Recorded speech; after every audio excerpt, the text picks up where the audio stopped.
So we've all heard the phrase that it's better to make your coffee at home than to spend $5 a day on coffee. But that doesn't really make a difference if you're not investing those $5 every day. So it got me thinking, maybe it's just easier to just not do something than to go ahead and do something. Let me explain what I mean. Today, I'm going to go over 3 things that you should avoid in your 20s if you want to build wealth, if you want to get ahead of the rat race, and if you want to get rich faster.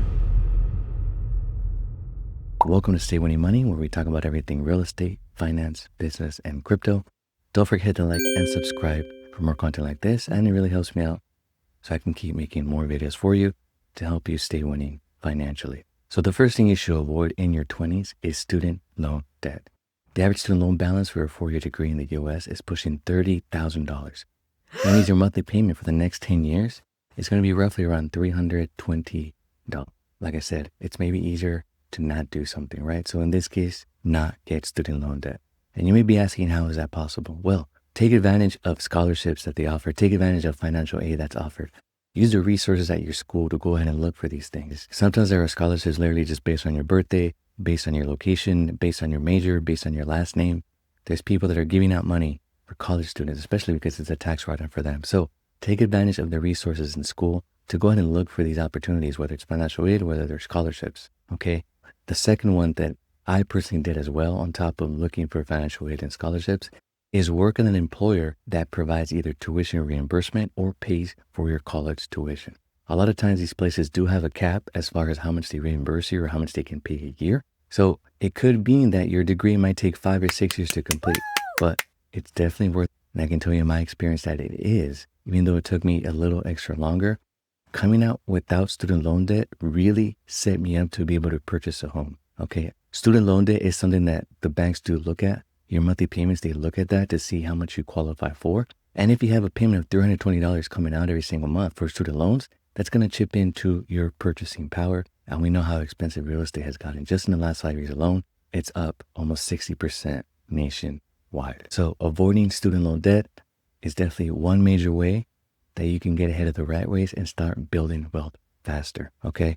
And there's numbers out there, there's data out there that shows a real estate owner is 40 times wealthier than a renter. And one of the ways I was able to accomplish that by age 24 was by avoiding student loan debt. So just to give you a perspective of how valuable that money is, if you invest that money, say you start off with $1,000 and you invest $320 every single month for the next 10 years, that could amount to $60,000, okay?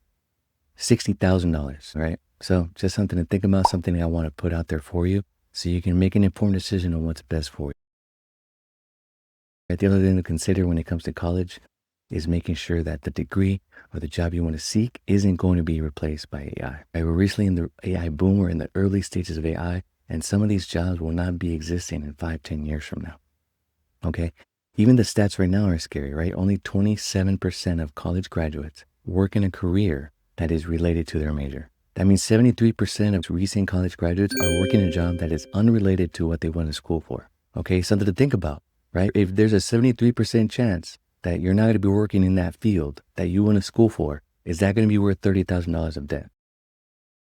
As the Strata Institute just last year put out some numbers that indicate 52% of 4-year college graduates are underemployed within a year. And just last week, there was an article that 60% of Gen Z is stuck in a frozen job market. Jobs are not out there. And as AI keeps booming, those jobs may keep diminishing. All right. So in this situation, I would definitely say, hey, it's easier to just avoid student loan debt and consider maybe another career path, or consider how you're going to pay for college, or maybe where you attend, whether it's a public school compared to a private school, whether it's in-state compared to out-of-state. Wild, right? So next time you go in and get a coffee, or you're thinking about getting coffee and decide not to, think about what you're going to do with that $5 that you save. That doesn't mean now you can go buy a bigger lunch. It means you should invest that money and think about your future and think about the impact it can have to get out of the rat race and live a life of abundance. So winners, thank you for tuning in. Let me know if there's any questions in the comments below. I'm happy to answer them. If I missed anything, leave it below so the community can go ahead and benefit. But I just want to see you win financially. And I hope this video helped you out a little bit today. So don't forget to hit like and subscribe. And don't forget to check out the video that is on the screen. But thank you for tuning in.